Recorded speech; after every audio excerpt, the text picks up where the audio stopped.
राजा के पास, पिता के पास गए। वह जाकर के पुत्र का शोक संदेश देने लगा। राजा मुख से राम कहो, सुत खायो मृगराज।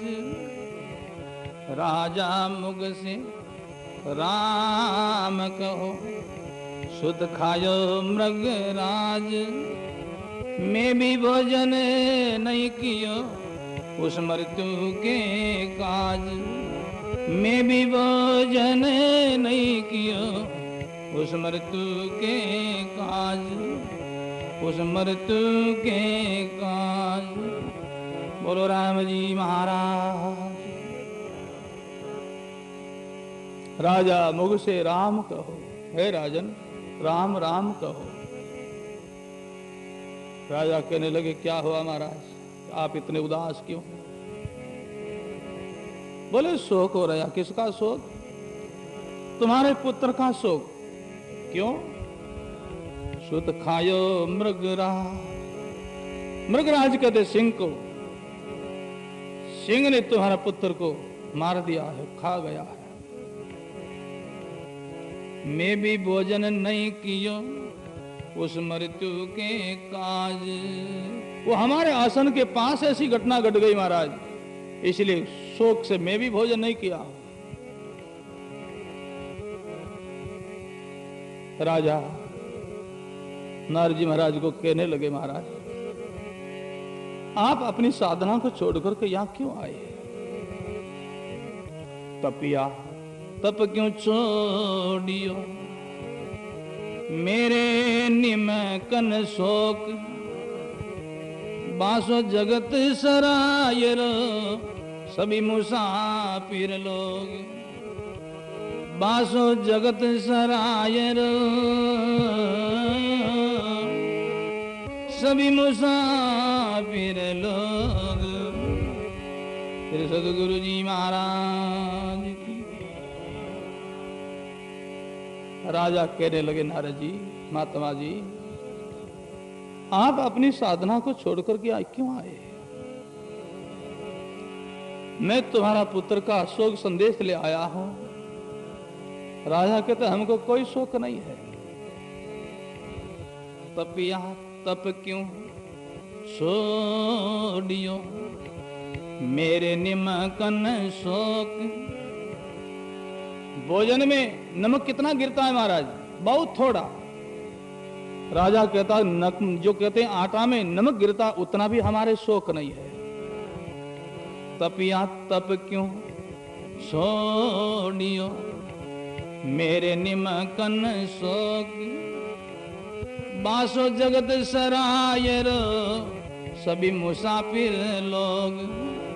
बासो जगत सरायर सभी मुसाफिर लोग, सभी मुसाफिर लोग।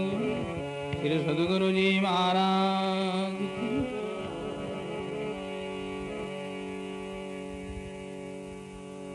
धन्य हो ऐसे लोगों को,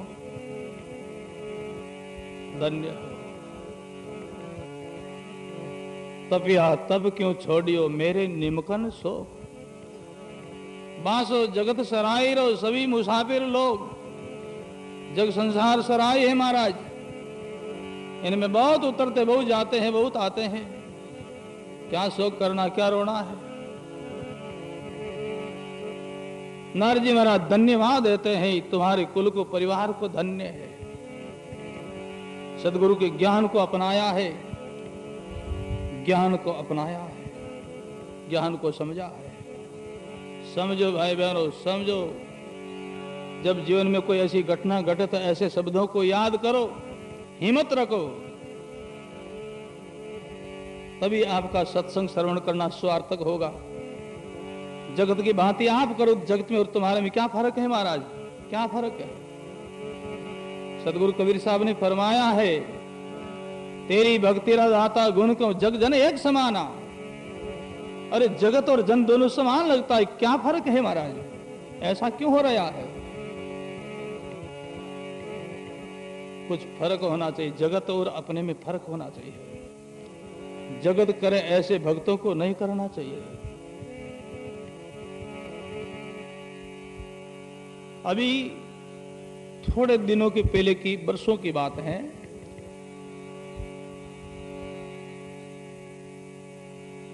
उधर क्षेत्र की बात है जिधर हम रहते हैं। क्षत्रिय वंश में एक ठाकुर साहब, जिन्होंने पहले मिलिट्री में नौकरी की थी, मेजर की ड्यूटी पर वो थे के, और उन्होंने रिटायरमेंट लिया, घर आए। बहुत बड़ा आदमी, प्रभावशाली।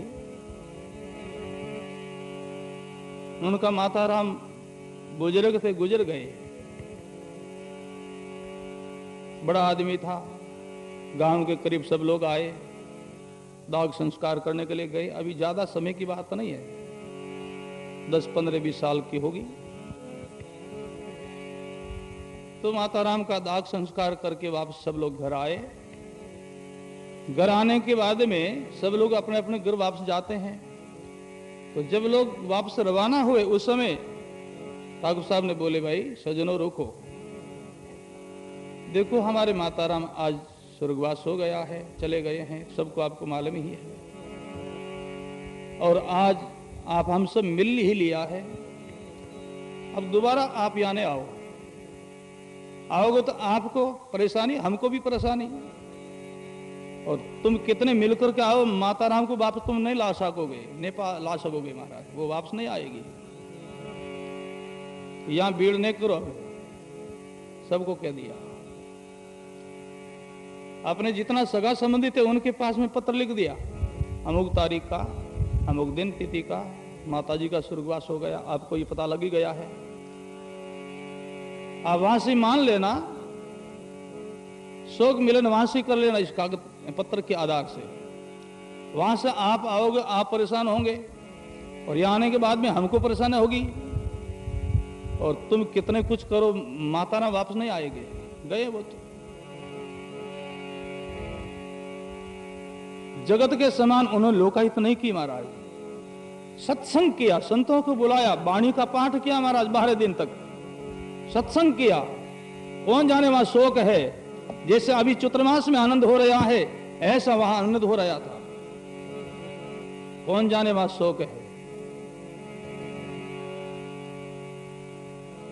बड़ा धूमधाम से सत्संग हुआ। भाई बहनों, सत्संगी लोगों को ऐसा करना चाहिए। जगत करे ऐसा मत करो, जो संत करते हैं ऐसा करो, तभी उद्धार होगा, तभी कल्याण होगा। बाप और दादा गया वे है मारे खोटा महाराज, उधर मत जाओ, ऐसो बिंज मत कीजिए जहां में आवे टोटा। संतों की चाल चलो, संतों की चाल चलो। आप संत हो महाराज, गुरु गृह के अंदर आपने जन्म लिया है तो आप संत हो। उस रास्ते चलो जिद रास्ते संत गए हैं। जहां पुगा है गुर्ग भरत तरी, नहीं धूप नहीं छाया। जहां पुगा है गुर्ग भरत तरी, नहीं धूप नहीं छाया। वहीं कबीर गुरु दादू पूगा, उन दिश सुंदर ध्याया। वहीं कबीर गुरु दादू पूगा, उन दिश सुंदर ध्याया। उन दिश सुंदर ध्याया। फिर सदगुरु जी महाराज की।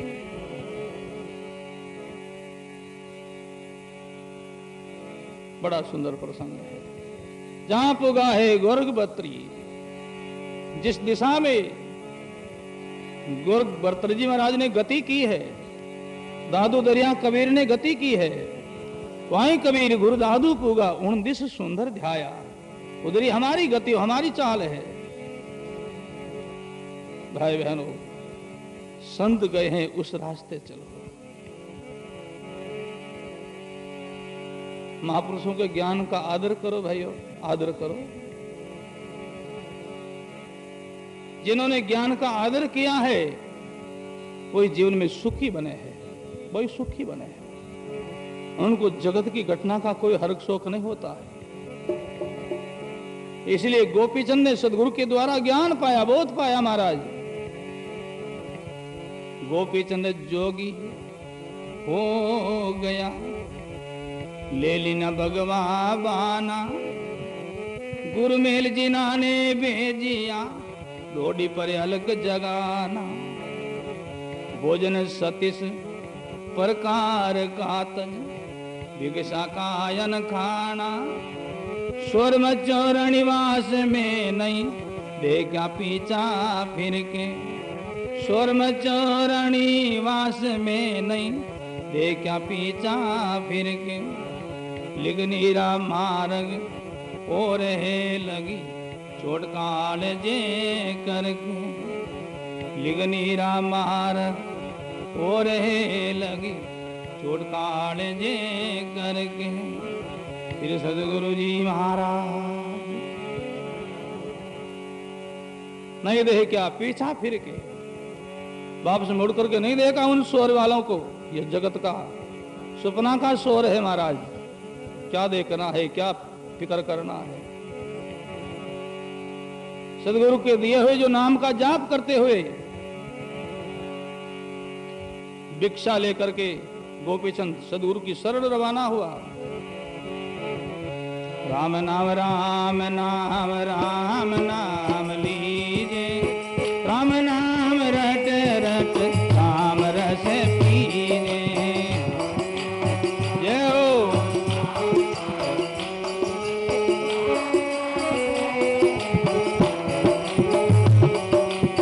राम नाम गुरु जी से पाया, राम नाम मेरे हीरे दे समाया।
शब्दवान गुरुदेव का क्या नेड़ा क्या दूर, जो लागे सोई उबरे, सुमिरन लागा सूर। सदगुरु के शब्द बाण जिनके लगा है, कोई काल से बचा है। सदगुरु के शब्द बाण के द्वारा जो मर गए हैं, फिर वो काल के मारा नहीं मरेगा।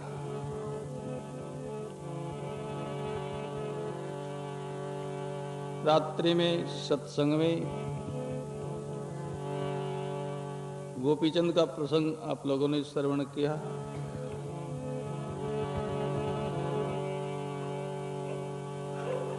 आज सुल्तान साहब का प्रसंग चलेगा।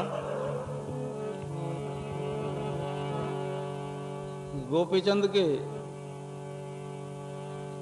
मां का जननी का शब्द लगा,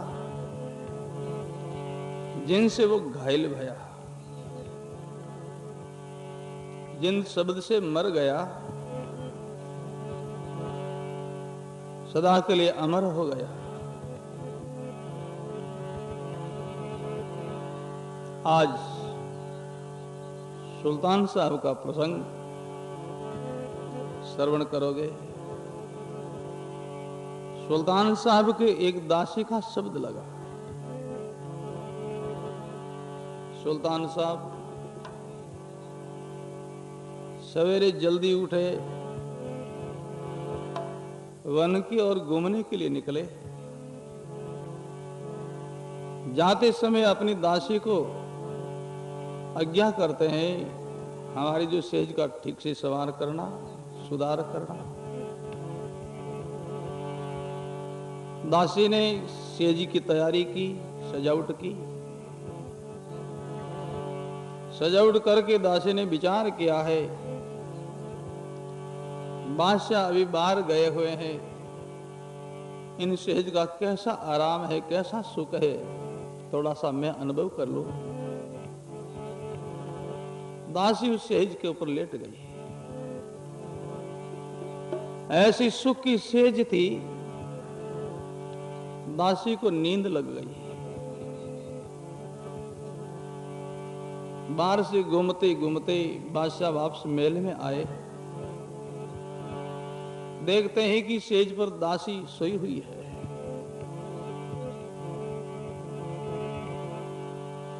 दासी को सेज पर सोई हुई देख करके बादशाह को बहुत गुस्सा आया, क्रोध आया। भाई बहनों, 5 जो अपना शत्रु है, जिनमें सबसे खतरनाक जो शत्रु है वो क्रोध है। काम, क्रोध, लोभ, मोह, अहंकार, ये 5 जो सबके वैरी है, हमारा सबके शत्रु है। पर 5 में सबसे खतरनाक जो शत्रु है तो क्रोध है। क्रोध इतना खतरनाक है महाराज, स्वयं का सत्यानाश कर लेता है। कई लोग विष खा करके मर जाते हैं, कई से लोग फांसी लटक के मर जाते हैं, कई आत्महत्या कर लेते हैं। ऐसा कौन करता है? क्रोध। सदगुरु कबीर साहब ने मुमुक्षु भाई बहनों को सावधानी देते हुए कहते हैं, सो कराया कर गया, एक आया अहंकार, सो कराया कर गया, एक आया अहंकार, क्रोध पाप लागू रे, एक क्रोध की लार, क्रोध पाप लागू रे, एक क्रोध की लार, एक क्रोध की लार। श्री सद्गुरु जी महाराज की। एक शब्द पकड़ना है महाराज, पकड़ना है। जब पकड़ेंगे तभी भाग्य सागर से पार होंगे महाराज, तैरेंगे। नहीं पकड़ेंगे तो कोई बचाने वाला नहीं है। भाव सागर में डूबत देख के सदगुरु पे की डोर, भाव सागर में डूबत देख करे सदगुरु पे की डोर, जो शिष पकड़े नहीं तो सदगुरु का क्या जोर, जो शिष पकड़े नहीं तो सदगुरु का क्या जोर, सदगुरु का क्या जोर। बोलो राम जी महाराज। बहुत सुंदर प्रसंग है। सदगुरु कबीर साहब कहते हैं, भव सागर में डूबता होकर देख करके सदगुरु ने रसा फेंका, डोर फेंका, शब्द का डोर। एक नदी में डूब रहा है, एक तट पर खड़ा सज्जन ने देख लिया डूबता हुआ को, डूब रहा है, गोता लगा रहा है। तट पर खड़ा जो सज्जन ने डूबने वाला को निकालने के लिए एक रस्सा फेंका, एक तरफ से आपने पकड़ लिया, दूसरा रस्सा को अंदर फेंका और आवाज लगाई, सज्जन तुम डूब रहे हो, मर जाओगे। आगे बड़ा गंभीर भंवर आ रहा है, इस रस्सा को पकड़ में तुमको बाहर खींच लो। और डूबने वाला रस्सा पकड़ने के लिए इनकार करता, मना करता है, रस्सा को मैं नहीं पकड़ता। तट पर खड़ा सज्जन कितना बलवान क्यों नहीं हो महाराज, डूबने वाला को नहीं बचा सकता। रस्सा को पकड़ ले तो जरूर वो खींच करके बचा सकता है, रस्सा को नहीं पकड़े तो कितना बलवान कितना ताकतवान क्यों नहीं हो, बाहर खड़ा सज्जन नहीं बचा सकता। भाई बहन, बहु सिंधु में डूब रहे हैं सारे जीव। सदगुरु दयावश होकर के शब्द का रसा फेंक रहे हैं, पकड़ रसा को, बच जाओगे।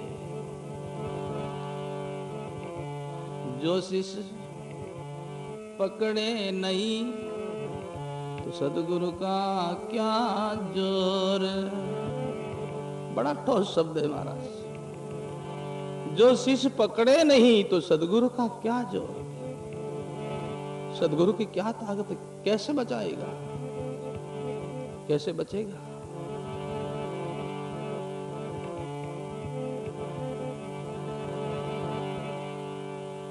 भाई बहन, पांचों में क्रोध सबसे खतरनाक है। एक एक शब्द को पकड़ो भाई बहन, अवसर आने पर शब्दों को काम लो, काम लो। क्रोध आने के बाद में अपना दिल फूट जाता है, जैसे खेत के मेहर फूटने के बाद में सारा पानी बह जाता महाराज, खेत पानी से खाली हो जाता है। ऐसे ही क्रोध आते ही दिल फूट जाता है, अंदर में जितनी देवी संपत्ति, जितना सद्गुण है वो सब बह जाता है। क्रोध आने के बाद में नई कार्य करने के योग्य कर लेता है, क्रोध आने के बाद में नई कहने के योग्य शब्द कह देता है। सो कर आया कर गया, एक आया अहंकार। जीवन में हम कितना ही कोई अच्छा कार्य, शुभ कार्य कर दिया और ऐसा हो गया, हमने इतना कर दिया, ऐसा कर दिया, तो सब निष्फल हो गया। क्रोध पाप लागू रहे, एक क्रोध की ला। दासी को सेज पर सोई देख करके सुल्तान साहब को बड़ा गुस्सा आया, बड़ा क्रोध आया। स्त्री पर हाथ उठाना पुरुष के लिए बड़ा अपराध है, बड़ा अपराध है। स्त्री अबला होती है, निर्बल होती है, उन पर क्या हाथ उठाना है।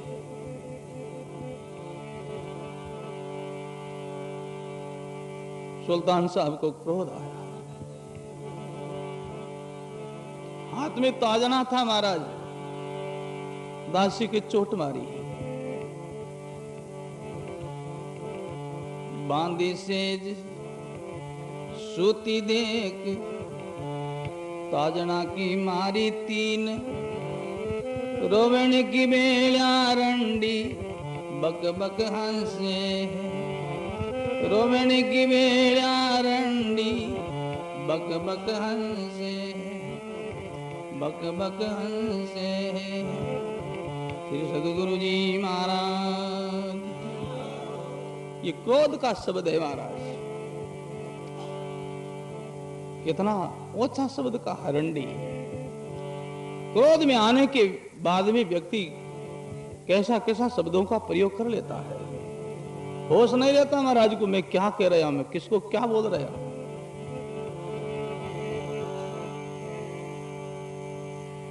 दासी सेज पर सोई है, बादशाह ने 3 ताजना मारा, दासी की नींद खुली, देख रहे बादशाह के हाथ में ताजना, मारपीट कर रहे। दासी हंसने लगी, मुस्कुराने लगी महाराज। बादशाह सुल्तान ने कहा, तुम्हारी रोने की समय है अभी, इतनी जोर से मैं मार दी हूं, इतनी जोर की चोट पड़ी है, रोना चाहिए, तो रोने के बदले में तुम हंस रही हो, हंसने का कोई कारण होगा। दासी कह रहे हजूर कारण तो है ही,